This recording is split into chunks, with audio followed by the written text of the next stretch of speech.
Corona महामारी और उसके बाद कोरोना के बाद जो दुनिया होगी उस पर हम चर्चा करने के लिए यहाँ आए। सबसे पहले सारे एपिसोड को देखने के बाद हमें यह लगता है कि ये कोरोना एक सामान्य सी बीमारी, सामान्य सा फ्लू है जिसको इतना भयंकर दिखाया जा रहा है। दूसरी बात हमें लगती है कि ये Bill Gate, World Trade Organization, International Monetary Fund, World Health Organization, इनका संयुक्त रूप से या इनमें से किसी एक का यह विशेष रूप से षड्यंत्र है, जिसमें हमारे देश के प्रधानमंत्री मोदी जी को भी फंसा लिया गया है। हम सबका दायित्व बनता है कि इस देश को इस षड्यंत्र से निकाला जाए और प्रधानमंत्री मोदी जी को भी इस षड्यंत्र से बाहर निकाला जाए। एक नजर जब हम बिल गेट, जो दुनिया के दूसरे सबसे अमीर आदमी हैं, उनके जब टीडी कॉन्फ्रेंस में दिए वक्तव्य को देखते हैं, जो 18 मार्च 2015 को दिया गया है, यह हमारे लैपटॉप पे मौजूद है। आप देख सकते हैं कि गेट नोट्स लिखा है ऊपर और यहां डेट पड़ी हुई है मार्च 18, 2015। इसको थोड़ा जूम करके दिखाइए। और बिल गेट के इस ब्लॉग पे लिखा हुआ है, we are not ready for the next epidemic. मतलब विश्व जो है वो अगली महामारी जो आ रही है उसके लिए तैयार नहीं है। और उस महामारी का जो चित्र दिखाया गया है, ये ध्यान से आप देखिए तो जो कोरोना की तस्वीर है साफ दिखाई दे रही है, वो कोरोना की तस्वीर यहां साफ झलक रही है। और 18 मार्च 2015 को ही बिल गेट्स दुनिया को चेतावनी देते हैं। यहां लिखा हुआ है, I am in Vancouver this week attending the TED conference. I just gave a brief talk on a subject that I have been learning a lot about lately, epidemics. और इस एपिडेमिक पे जो बिल गेट ने बोला है, उन्होंने कहा है, बिल गेट ने इस वीडियो में कि अगली जो युद्ध और ये जो वायरस है, ये आप देख सकते हैं, ये जो स्टार्ट कर रहे हैं TD talks,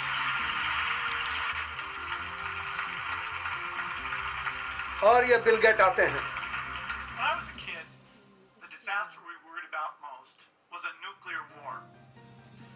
That's why we had a barrel like this down in our basement, filled with cans of food and water. When the nuclear attack came, we were supposed to go downstairs, hunker down, and eat out of that barrel. Today, the greatest risk of global catastrophe doesn't look like this. Instead, it looks like this. ये corona की तस्वीर देख सकते हैं। Kills over 10 million people in the next few decades. It's most likely to be a highly infectious virus rather than a war.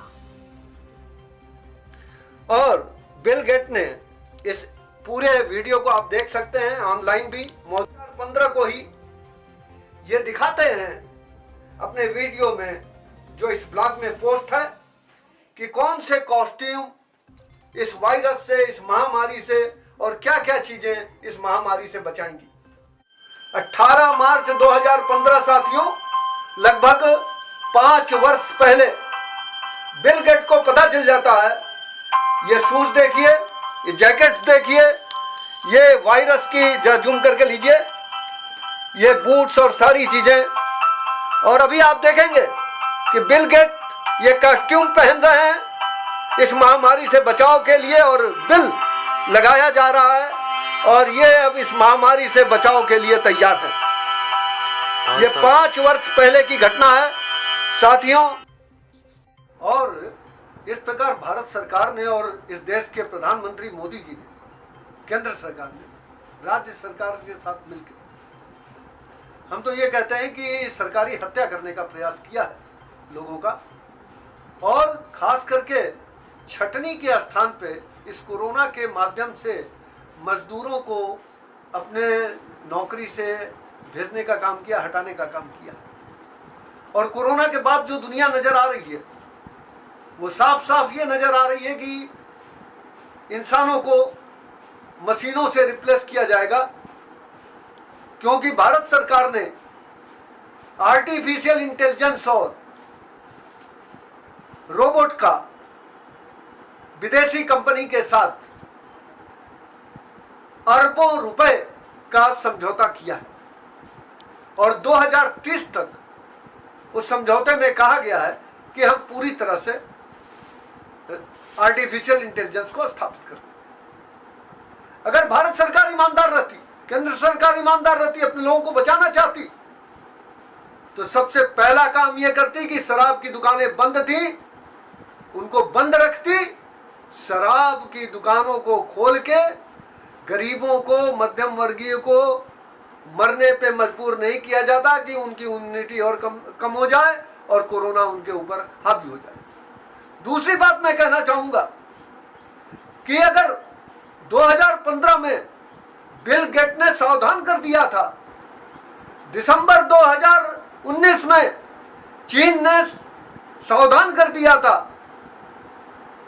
जनवरी में world Health organisation ने सावधान कर दिया था, तो प्रधानमंत्री को चाहिए था कि जब वो 19 मार्च को जनता कर्फ्यू के लिए अपील करने आए थे, उसी समय लोगों को सारी वस्तु स्थिति से अवगत कराते और उनको कहते कि आप घर चले जाइए और ये बीमारी की ये बचने के साधन है, और सभी लोग आराम से जाते और सबका इलाज हो जाता अगर कोई बीमार पड़ता तो। लेकिन ये सरकारी हत्या करने का प्रयास केंद्र सरकार ने किया। दूसरी बात, जो करोड़ों रुपए रोज दिखाए जाते हैं कितने का पैकेज, वो पैकेज मजदूरों के लिए, गरीबों के लिए नहीं है, उन रेहड़ी वालों के लिए नहीं है जिनका रोजगार छिन गया, उन रिक्शा वालों के लिए नहीं है जिनका रोजगार छिन गया, उन मजदूरों के लिए नहीं, उन सब्जी वालों के लिए नहीं है। आज आप देखेंगे प्याज बाजार में बिक नहीं रहा है। किसान के जो सब्जी की खेती करते थे, सब्जियां सड़ रही हैं। फूल के जो व्यापारी थे, फूल सड़ रहे हैं, लोग अपने हाथ से उखाड़ उखाड़ के फेंक रहे हैं। ये दुर्दशा किसानों की।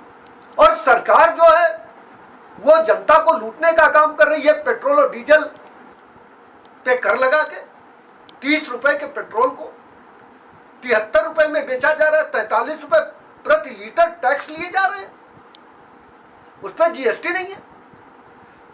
हमारी पार्टी ने, लोकतांत्रिक समाजवादी पार्टी ने मांग किया कि आप जो 1 करोड़ लगभग प्रवासी मजदूर हैं, उनको अगर आप 20,000 रुपए दे दें पर परिवार, एक परिवार के ऊपर, तो वो कोई ना कोई रोजगार कर लेंगे, अपने जीने का सहारा बना लेंगे और आपका 20,000 करोड़ रुपया केवल खर्च होगा। अगर दूध, फल, सब्जी, किसान, ये अगर 1 करोड़ जो लगभग लोग हैं, इनको अगर 20-20 हजार रुपए आप दे दें तो ये अपना खेती और बाकी साधन कर लेंगे अपने जीने का, जीविकोपार्जन का। उसमें भी 20,000 करोड़ रुपए खर्च होंगे। जो मध्यम वर्गीय लोग हैं, जो शर्म के मारे मांग भी नहीं सकते, उनके बच्चों की क्वार्टरली फीस माफ कर दीजिए, उनके बिजली के बिल 3 महीने के माफ कर दीजिए। और तो और प्रधानमंत्री जी और मुख्यमंत्री जी, मनरेगा को तो आप कोण कहते थे, चलिए हम आप सभी मिलके, सूखा से तो आप वाकिफ हैं, इस देश में सूखा और बाढ़ 2 ही आपदाएं आती हैं। आइए हम सभी लोग मिलके नहरों का जाल बिछाते हैं और मनरेगा के माध्यम से एक रोजगार देते हैं सबको। हम भी नहर खोदने में जुटते हैं। तो डॉक्टर लोहिया ने भी कहा था। तो मैं भारत सरकार से यह आग्रह करता हूं कि यह लाश के ऊपर सत्ता हासिल करने का और शासन करने का काम न करे। जो बीत गया वो छोड़े और हम सबके साथ मिलकर प्रधानमंत्री जी को बिल गेट के, WTO के, IMF के, वर्ल्ड हेल्थ ऑर्गेनाइजेशन के षड्यंत्र से बाहर निकाले, इस देश की जनता को षड्यंत्र से बाहर निकाले। डॉक्टर तरुण कोठारी MBBS MD बार बार कह रहे हैं, डॉक्टरों को भी जगा रहे हैं कि ये कोरोना कोई महामारी नहीं है, ये छोटा सा फ्लू है, इससे डरने की जरूरत नहीं है, इसे हुआ बनाया जा रहा है। ये विश्व व्यापार संगठन अपने व्यापार के लिए हुआ खड़ा किया है। तो आइए हम सब मिलके, और 9 अगस्त क्रांति दिवस है भी आने वाला। ये जो महामारी है ये साथियों विदेश से आया है। आइए हम संकल्प लें कि 9 अगस्त को हम सब मिलके सरकार को मजबूर करेंगे विदेशी पूंजी भगाने पे, और स्वदेशी पूंजी से हम यहाँ इस देश का विकास करेंगे। और इसी के साथ साथियों आप सभी का बहुत बहुत आभार। 9 अगस्त आइए, नई क्रांति पैदा करिए, विदेशी पूंजी भगाइए, राष्ट्र बचाइए, देश बचाइए, परिवार बचाइए और अपने स्वाभिमान को बचाइए। इसी के साथ साथियों जय हिंद।